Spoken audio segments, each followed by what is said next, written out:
अरविंद केजरीवाल अब बचने वाले नहीं हैं और कई बड़े नेता भी लपेटे में आ सकते हैं, क्योंकि उन्होंने भी दिल्ली शराब घोटाले का स्वाद चखा है। क्योंकि अब तक दिल्ली शराब घोटाला मामले में ईडी का घमासान चल रहा था, लेकिन अब सीबीआई का तांडव भी शुरू हो सकता है, जिसकी वजह से शराब घोटाले में शामिल नेताओं के लिए खतरे की घंटी बज सकती है। आखिर क्या है मामला, चलिए जानते हैं पूरी खबर विस्तार से। हिंदुस्तान तक 24 के साथ आप वीडियो को लाइक करके चैनल को सब्सक्राइब जरूर करना। देश की राजधानी दिल्ली शराब घोटाले में फंसे नेताओं की नाक में ईडी और सीबीआई ने दम कर रखा है, जिसकी वजह से उनकी मुश्किलें कम होने का नाम नहीं ले रही है। सीबीआई और ईडी के चपेटे में आए भ्रष्टाचारियों को जमानत मिलने का मामला हद से ज्यादा कठिन हो गया है। गुरुवार को सीबीआई ने भारत राष्ट्र समिति बीआरएस नेता के कविता को गिरफ्तार किया, यानी पहले से ही ईडी की मुसीबत झेल रही के कविता को अब सीबीआई जांच का भी सामना करना पड़ेगा। जांच एजेंसी ने शुक्रवार को उन्हें राउज एवेन्यू कोर्ट में पेश किया और रिमांड मांगी है।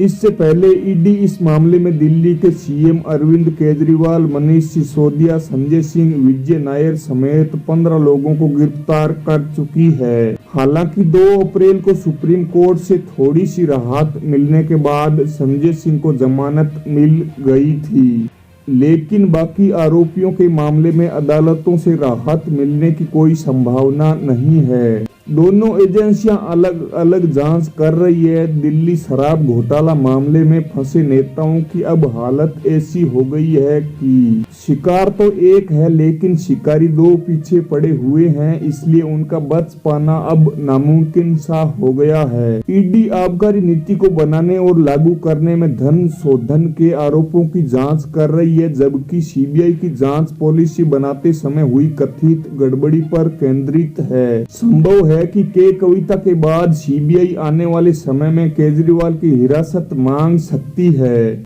और केस से जुड़े पहलुओं पर पूछताछ कर सकती है, और हो सकता है कि कुछ अन्य नेता भी गिरफ्तार किए जाएं। दोनों जांच एजेंसियां दावा कर रही है कि आबकारी नीति में फंसे भ्रष्टाचारी नेताओं के खिलाफ पुख्ता और मजबूत सबूत मिले हैं। ईडी ने मनी ट्रेल का दावा किया है, तो सीबीआई ने रिकॉर्ड से लेकर भ्रष्टाचार की कड़ियों को जोड़कर घोटाला होने का दावा कर रही है। दोनों एजेंसियां अब तक 15 से ज्यादा लोगों को गिरफ्तार कर चुकी है और कोर्ट में 6 चार्जशीट दायर कर चुकी है। ईडी ने अब तक 128 करोड़ रुपए से ज्यादा की संपत्ति कुर्क की है। दोनों एजेंसियां 80 से ज्यादा लोगों से पूछताछ कर चुकी है और भविष्य में यह आंकड़ा बढ़ भी सकता है। दिल्ली शराब घोटाला कब आया सामने? दिल्ली में 17 नवंबर 2021 को आम आदमी पार्टी की सरकार ने आबकारी नीति लागू की थी। सरकार ने राजस्व में 9500 करोड़ रुपए की बढ़ोतरी का अनुमान लगाया था। इस नीति के आने से सरकार शराब कारोबार से बाहर हो गई थी और इसे निजी कंपनियों के हवाले कर दिया गया था। दिल्ली में 32 जोन बनाए गए और हर जोन में शराब की अधिकतम 27 दुकानें खोलने की मंजूरी दी गई। तत्कालीन मुख्य सचिव नरेश कुमार को नीति में गड़बड़ी लगी, तो उन्होंने उपराज्यपाल वीके सक्सेना को रिपोर्ट सौंपी। इससे तत्कालीन डिप्टी सीएम और आबकारी मंत्री मनीष सिसोदिया पर गलत तरीके से एक्साइज पॉलिसी तैयार करने का आरोप लगाया। सबसे पहले दिल्ली पुलिस की आर्थिक अपराध शाखा ने कथित अनियमितताओं की जांच शुरू की। उसके बाद एलजी ने सीबीआई जांच की सिफारिश कर दी। 17 अगस्त 2022 को सीबीआई ने पहली बार केस दर्ज किया। सीबीआई ने पीसी एक्ट यानी भ्रष्टाचार निवारण अधिनियम 1988 की धारा 120 बी और 477 ए के तहत एफआईआर दर्ज की। इसमें सिसोदिया, 3 पूर्व सरकारी अफसर, 9 कारोबारी और 2 कंपनियों को आरोपी बनाया। इस बीच सरकार ने इस पूरी पॉलिसी को रद्द कर दिया। दिल्ली सरकार को हुआ कितने हजार करोड़ का नुकसान, आइए जानते हैं। अगर आपने अभी तक लाइक नहीं किया है तो लाइक कर दीजिए भाई साहब, ये फ्री है। क्योंकि इस पूरे मामले में करोड़ों की हेराफेरी का आरोप भी था, इसलिए प्रवर्तन निदेशालय यानी ईडी की भी एंट्री हुई और पीएमएलए कानून के तहत मनी लॉन्ड्रिंग के सिलसिले में जांच शुरू की गई। दूसरी तरफ सीबीआई ने घोटाले की परतें खोलना शुरू किया तो सबके होश उड़ गए। वहीं ईडी ने पैसों की हेराफेरी में शामिल भ्रष्टाचारी आरोपी और उनकी कड़ियां जोड़ी, जो अब बढ़कर लंबी लड़ियां बन चुकी है, और आरोपियों की भूमिका का भी पता लगाया।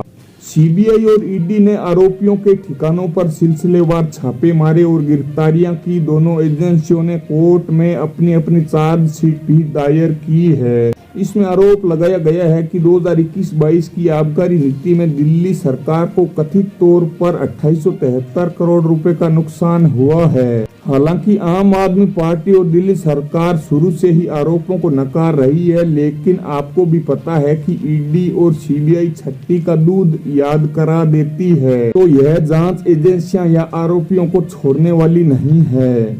दिल्ली शराब घोटाले के आरोपियों तक कैसे पहुंची सीबीआई? सीबीआई का कहना है कि जांच के दौरान हवाला ऑपरेटरों के व्हाट्सएप चैट और रिकॉर्ड मिले हैं, जिससे पता चला कि एक निजी चैनल के एग्जीक्यूटिव ने जून 2021 और जनवरी 2022 के बीच हवाला के जरिए 17 करोड़ के लेन देन में अहम भूमिका निभाई। ये आरोपी आउटडोर को संभाल रहा था। उसने 2022 के गोवा विधानसभा चुनाव के दौरान आपके लिए प्रचार अभियान को देख रही एक कंपनी के खाते में पैसों का ट्रांजैक्शन करवाया था। गोवा विधानसभा चुनाव 14 फरवरी 2022 को हुए थे। यह जानकारी जांच एजेंसी के हाथ लगी और आरोपियों की बकरी फाटक में आ गई। जांच एजेंसी का कहना है कि आरोपी विजय नायर आम आदमी पार्टी के बड़े नेताओं से जुड़ा था। वो उनके कहने पर काम कर रहा था। उसने आप नेताओं के कहने पर साउथ ग्रुप, अरबिंदो फार्मा के प्रमोटर शरत रेड्डी, बीआरएस नेता के कविता,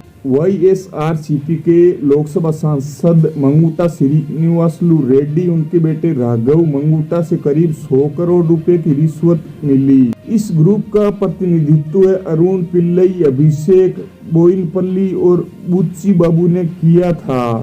तीनों को ही शराब घोटाले में गिरफ्तार किया गया। अब अगला नंबर किसका है, यह आप कमेंट में जरूर बताइए। यह वीडियो आप हिंदुस्तान तक 24 पर देख रहे हैं। दिल्ली के पूर्व उप मुख्यमंत्री मनीष सिसोदिया समेत कई आरोपियों के खिलाफ सीबीआई अब तक 3 चार्जशीट कोर्ट में दायर कर चुकी है। सीबीआई ने आरोप लगाया है कि विजय नायर, अभिषेक बोइनपल्ली, दिनेश अरोड़ा के जरिए साउथ लॉबी ने शराब कारोबार के लिए कुछ आप नेताओं और लोक सेवकों को करीब 90 से 100 करोड़ रुपए की एडवांस रकम रिश्वत दी थी। L1 के टेंडर में शामिल एक कंपनी की 30 करोड़ रुपए की अर्नेस्ट डिपॉजिट मनी कंपनी को वापस कर दी गई। सीबीआई ने यह भी आरोप लगाया है कि शराब निर्माताओं, थोक विक्रेताओं और खुदरा विक्रेताओं के बीच एक कार्टेल बनाया गया था। कार्टेल पर पाबंदी के बावजूद शराब विक्रेताओं कंपनियों के कार्टेल को लाइसेंस दिए गए। बिना एजेंडा और कैबिनेट के नोट सर्कुलेट कराए, कैबिनेट में मनमाने तरीके से प्रस्ताव पास करवाए। सभी साजिशकर्ताओं ने कथित तौर पर आपराधिक साजिश के जरिए हेराफेरी में सक्रिय भूमिका निभाई। इसके परिणाम स्वरूप सरकारी खजाने को भारी नुकसान हुआ। इस कथित घोटाले में लोक सेवकों और साजिश में शामिल अन्य आरोपियों को अनुचित आर्थिक लाभ हुआ था। फिलहाल केजरीवाल, सिसोदिया और के कविता इस समय तिहाड़ जेल में बंद है। के कविता 23 अप्रैल तक न्यायिक हिरासत में है। जांच एजेंसी सीबीआई ने शुक्रवार को के कविता को कोर्ट में पेश किया। सीबीआई 5 दिन कस्टडी की मांग करेगी। के कविता को प्रोटेक्शन वारंट पर तिहाड़ जेल से ट्रायल कोर्ट लाया गया। इससे पहले शनिवार को सीबीआई ने उनसे जेल के अंदर पूछताछ की थी। उनसे इस मामले में 6 आरोपी बुच्ची बाबू के फोन से बरामद व्हाट्सएप चैट और भूमि सौदे से संबंधित दस्तावेजों के बारे में पूछताछ की गई थी। सीबीआई ने के कविता की गिरफ्तारी गुरुवार दोपहर करीब 12 बजे तिहाड़ जेल नंबर 6 से दर्शाई है। के कविता के खिलाफ आईपीसी की धारा 120B, आपराधिक साजिश धारा 477 ए, खातों में हेराफेरी और भ्रष्टाचार निवारण अधिनियम की धारा 7, लोक सेवक को रिश्वत देने से संबंधित अपराध के तहत एफआईआर दर्ज कर गिरफ्तार किया है। सीबीआई से जुड़े अधिकारियों का कहना है कि के कविता को शुक्रवार को कोर्ट में पेश किया जाएगा। अगर रिमांड मिल जाती है तो कविता को सीबीआई मुख्यालय के लॉकअप में रखा जाएगा। वहां जांच अधिकारी उनसे पूछताछ करेंगे। के कविता को 15 मार्च को ईडी ने अरेस्ट किया था। के कविता पर आरोप है कि उन्होंने दिल्ली सरकार की आबकारी नीति में बदलाव के लिए रिश्वत के तौर पर आम आदमी पार्टी को 100 करोड़ रुपए दिए थे। एक्साइज पॉलिसी केस में मनी लॉन्ड्रिंग का एंगल होने से प्रवर्तन निदेशालय ईडी जांच कर रही है। ईडी ने मनी लॉन्ड्रिंग के आरोप में के कविता को 15 मार्च को हैदराबाद के बंजारा हिल्स स्थित उनके आवास से गिरफ्तार किया था। वो तेलंगाना के पूर्व मुख्यमंत्री चंद्रशेखर राव की बेटी भी है। घोटाले की जांच के दायरे में मुख्य बड़े लोग कौन कौन हैं, आइए जानते हैं। मनीष सिसोदिया दिल्ली के आबकारी मंत्री, एजी कृष्णा पूर्व एक्साइज कमिश्नर, आनंद तिवारी पूर्व deputy excise commissioner, Pankaj Bhatnagar पूर्व assistant excise commissioner, Vijay Nair Only Much Louder का पूर्व CEO, Manoj Rai Pernod Ricard का पूर्व कर्मचारी, अमनदीप ढाल ब्रिंडको सेल्स का director, Sameer Mahendra Indo Spirits Group का MD, Amit Arora Buddy Retail का डायरेक्टर, दिनेश अरोड़ा सनी मारवा महोदय लिंकर्स का authorised signatory, Arun Ramachandra Pillai Arjun Pandey Buddy Retail private limited महोदय लिंकर्स। इस मामले पर अभी तक इतने ही अपडेट है। इस मामले पर आपकी क्या राय है, कमेंट्स में जरूर बताइए। वीडियो को आपने यहाँ तक देखा उसके लिए आपका बहुत बहुत शुक्रिया। वीडियो को लाइक शेयर जरूर करें, चैनल को सब्सक्राइब करें। अगर आप फेसबुक पर देख रहे हैं तो हमारे पेज हिंदुस्तान तक 24 को सपोर्ट जरूर करें। इस तरह की और खबरें और देश और दुनिया की तमाम अपडेट के लिए बने रहिए हिंदुस्तान तक 24 के साथ। जय हिंद, जय भारत, वंदे मातरम।